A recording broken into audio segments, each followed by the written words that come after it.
Najlepša hvala, Jan, za tako natančno in s teksti podprto analizo Tertuljana in njegovega pogleda na telo. Pri naslednjem predavatelju sem pa nekoliko v zadregi, zaradi tega, ker sem najprej hotel našteti prevode, ki jih je Gorazd Kocijančič iz patrističnih avtorjev v zadnjih 30 letih objavil, potem sem pa gotovo, da imamo skupaj na voljo samo pol ure. Tako da bom zdaj pravzaprav povedal samo še nekaj, česar pa mogoče ne veste, da je Gorazd pravzaprav spiritus agens za vsem tem dogajanjem danes. Da je pravzaprav on pred par leti napisal nek mail, ugotovil, da je popolnoma nespodobno, da Slovenci še nimamo svoje sekcije v Mednarodni zvezi za patristične študije in potem je vse skupaj pravzaprav nastalo in zaradi tega smo ne samo zaradi tega, ampak brez tega impulza verjetno današnjega srečanja ne bi bilo. Naslednje predavanje bo skratka o vprašanju telesa v bizantinski tradiciji. Premikamo se kar nekaj stoletij naprej, primer Simeona Novega teologa. Prosim.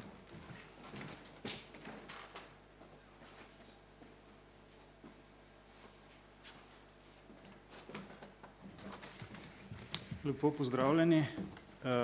Moje predavanje bo bolj kratko. Bi pa na začetku, v glavnem se bomo posvetili v naslednjih minutah mislecu, ki je bil izjemno provokativen in se je v svojem življenju rad prepiral tako s cerkvijo kot z državo.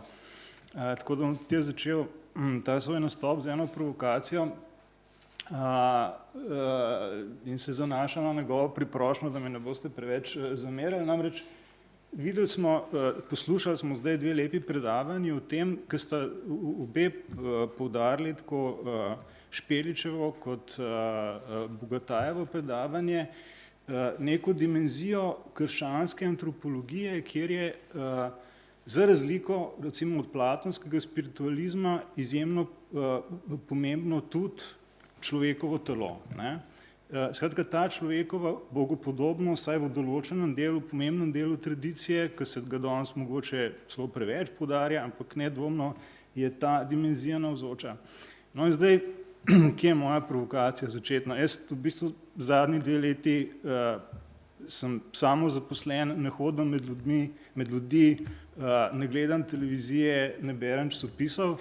In potem, v bistvu, ko sem prišel na to patristično popoldne, me je dejansko šokiral, ko sem zagledal, ko sem vse v maskah. Ne. Mislim, tukaj imamo nek velik problem. Ne. Tukaj ne gre samo za vprašanje recimo tega zaupanja medicini ali pa znanosti, ampak to, kar se nam zdaj dogaja, je neka velika zareza v simbolno razumevanje človeka. Tukaj gre to, kar se nam zdaj vsiljuje, ne, se pravi to, da si zakrivamo obličja, je ravno to, da pravzaprav skrivamo to telesno dimenzijo človekove bogopodobnosti. To je velika reč, to je nevarna reč. Zato v glavnem, tle s tem sta povezani pa dve novici. Ena je slaba, druga je dobra. Slaba je ta, da tudi če nosite maske, to vam ne pomaga. Na vsak način je boljše, da si potem take dogodke pogledate prek Zooma.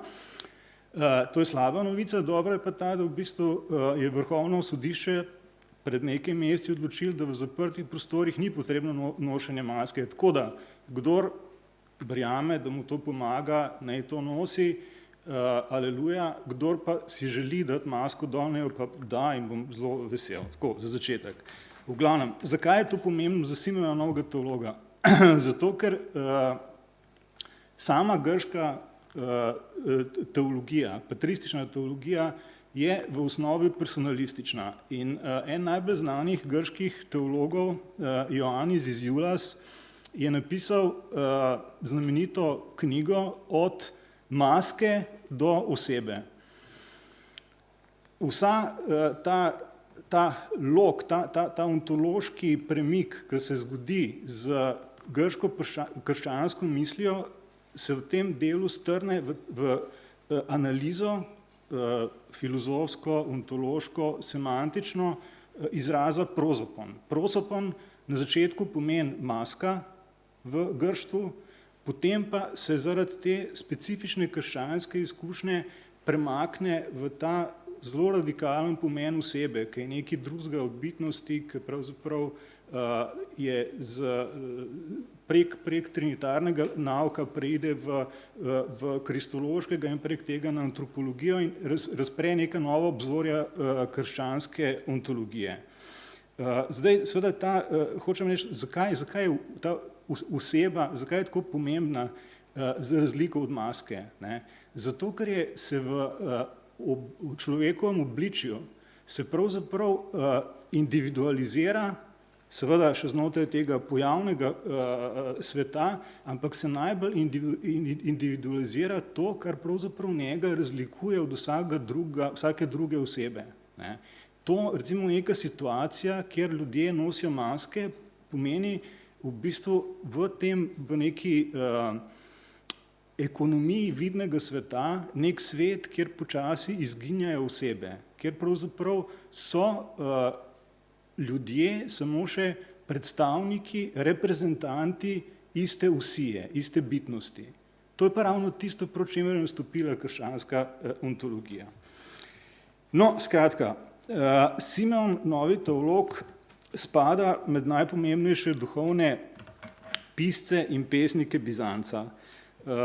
Zdaj teh njegovih teoloških tekstov ni, ne vem koliko prevedenih, bo v tretji knjigi Filokalije, njegovih znamenitih 100 poglavij, ampak poezija je pa v celoti prevedena, to je šlo lani v mojem prevodu, to so te znamenite hvalnice Hrpenem po Bogu.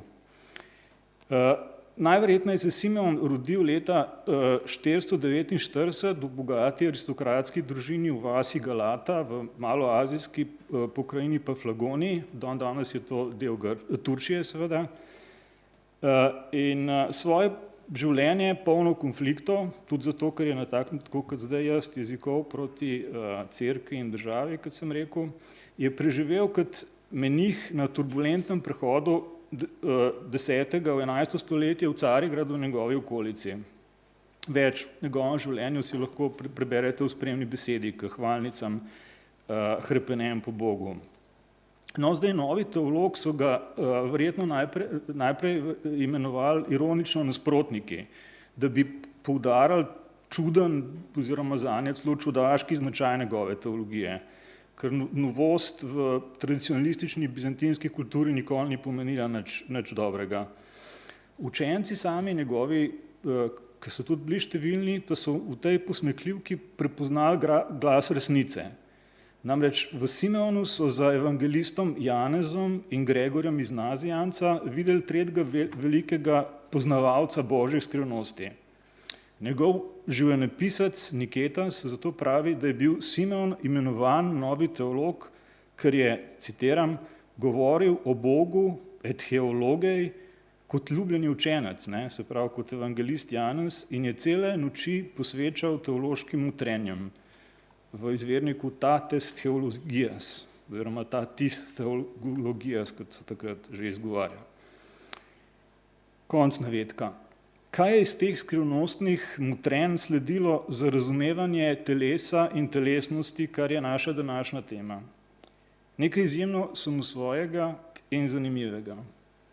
Simeonove duhovnosti je njegovo nenavadno pojmovanje telesnosti, ki se korenito odmika od tradicionalnih antropoloških modelov, a nas vodi, kakor je lepo zaslutil Niketas, v samo osrčje nove zaveze. Zdaj, krščanska duhovnost, kot smo tudi videli na kratko v prvih 2 predavanjih, je v svojem prvem tisočletju v grško govorečem svetu bila pod močnim vplivom platonske duhovnosti, njenega ostrega ločevanja duše in telesa in poudarjanja primata čistega uma. Recimo poznate pri Platonu to znamenito mesto v Fajdonu, kjer najdemo to po izvoru orfično besedno igro soma sema, ne. Telo je ječa ali grob duše, ne. Platon seveda to recimo v Fajdonu izrazito to razvija to radikalno ontološko razločenost sfere duševnega in zlasti duhovnega, umskega in pa telesa. Čeprav seveda, kaj sploh je telo, kako Grki razumejo telo, kaj sploh lahko razumemo kot telo, kaj danes lahko od tega razumemo, kaj je za nas telo, to so seveda vprašanja, ki so odprta in o katerih se lahko potem pogovarjamo. No, ampak v ta platonska duhovnost se v nadaljnjem doživi svoj vrhunec po Platonu pri Plotinu, kjer najdemo že seveda na koncu Enead to znamenito prispodobo, da je o begu samotnega k samotnemu, fige monu pros monom. V bistvu je ta duhovnost pozno antična, grška, poganska, postane ta radikalna interioriteta in pot do absolutnega je pot prek radikalne preprostosti, prek tega, da recimo ta, rečemo, mistični subjekt, da doživi to haplozis, da postaje vedno bolj preprost, enoten, enovit in v tej skrajni točki radikalne preprostosti nastop kot nekakšen, recimo, antipod krščanske izkušnje milosti, ekstaza, v bistvu izstop iz kakršnekoli dvojstva in v bistvu se zlije zedini z enim onstran vsake biti. To je recimo tisto, kar življenjepisec Plotina Porfirij pravi, da je samo 4-krat se Plotinu pač zgodilo v življenju. No, ampak skratka, ta platonska tradicija gre od duše, po tej pozni formulaciji, prek uma, onstran biti k enemu. Zdaj, v sirski tradiciji in sirski duhovnosti je vladala drugačna antropologija, Jan Dominik jo je omenil, bližja starozaveznemu pojmovanju človeka. V duhovno-zgodovinskem smislu lahko v Simeonovem delu prepoznamo nadaljevanje sinteze, ki jo je Maksim, izpovedovalec, na prelomu 6. v 7. stoletje oblikoval s povezavo teh dveh različnih tokov starokrščanske duhovnosti. Se pravi, po eni strani te platonske, filozofsko navdahnjenje duhovnosti, očiščevanja, poproščevanja uma, nous, najprej je seveda zasnovala aleksandrijska šola, Klemen Aleksandrijski Origen, tudi oba že omenjena in jo delovali poznejši origenisti in pa sirske teološke šole. Med njimi ne omenjam zlasti Makarjeve, psevdo-Makarjeve homilije, ki bodo objavljene v 3. zvezku Filokalije, in pa Izak Sirski, kot verjetno največji mistik te tradicije. No, skratka,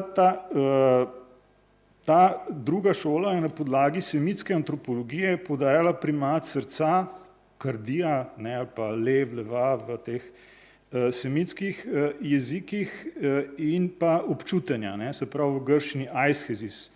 In je imela svoje privržence tudi med Grki. Njene prvine, na primer, vidimo v delih Diadoha iz Fotike pa Gregorja iz Nise. Simeon v svojih delih sicer skladno z vso krščansko tradicijo nenehno poudarja pomen pridobivanja kreposti in asketskega očiščevanja, ki sta predpogoj občestva in vedno tesnejšega zedinjevanja Boga in človeka. Vendar pri tem poudarku ne gre za nasledek dualističnega antropološkega nazora, ki bi ostro ločeval dušo od telesa. Ravno nasprotno. Askeza namreč po Simeonu nima namena slabiti ali celo uničevati telo, da bi tako osvobodila dušo materialnih spon. V njej gre v resnici za preobražanje snovi, za uresničevanje pogojev njenega pobožanja. To pa je seveda zakorenjeno v nedoumljivi iskrenosti očlovečenja Boga Logosa v njegovem prevzetju človeškega telesa, v teh Janezovih besedah o logos sarx geneto. Beseda je meso postala. Pri redko katerem krščanskem avtorju je izpostavljene preobražene, preoblikovane, spremenjene in poduhovljene telesnosti tako izrazito kot pri Simeonu. Filozofski bralci danes opozarjajo filozofski bralci Simeonovih spisov danes opozarjajo, da se v tem korenito loči od vseh platonizirajočih smeri krščanske duhovnosti. Simeon je očitno izkustveno vedel, da se prepad med neustvarjenim in ustvarjenim lahko na paradoksen način z anticipirano, se pravi že zdaj vnaprej uresničeno eshatologijo, zapolni že v tem življenju in da se ob tem spremenijo vsi tu svetni dualizmi, vsi dualizmi tega sveta, tudi te platonski, duša, telo in tako naprej. Ali pa krščanski, ustvarjeno, neustvarjeno. Skrajni izraz je njegovo pojmovanje telesa doseglo v hvalnici 15, ki je v recepciji, razumljivo, dobila izjemno problematičen status. V njej je namreč upevanje Kristusovega poveličanega telesa, ki se daje v občestvo in s tem preobraža ljudi, provokativno razširjeno vse do evocirane preobrazbe človekovega spolnega organa. Ko namreč Simeon govori o tem, da so pri svetem človeku vsi njegovi telesni deli preobraženi v luči Kristusovega veličastva, naposled doda, eden, zdaj citiram iz hvalnic, hrepenem po Bogu, eden, ki je postal mnogo, ostaja eden, nedeljivi, sleherni del pa je ves Kristus sam. Tako si vsekakor spoznal, da je Kristus tudi moj prst in penis. Te ni spreletel srh? Ali si občutil tudi sram? Konc navedka. Ne gre za provokacijo, ki se lahko zdi in se v zgodovini recepcije seveda zdela neokusna, ampak za drzno rušenje posvojenih in običajnih družbenih vrednotenj oziroma preziranj določenih dimenzij telesnosti. Simeon je osebne mistične ekstaze znal povezovati s skrivnostjo euharističnega preobražanja materije, pri katerem je sodeloval kot duhovnik.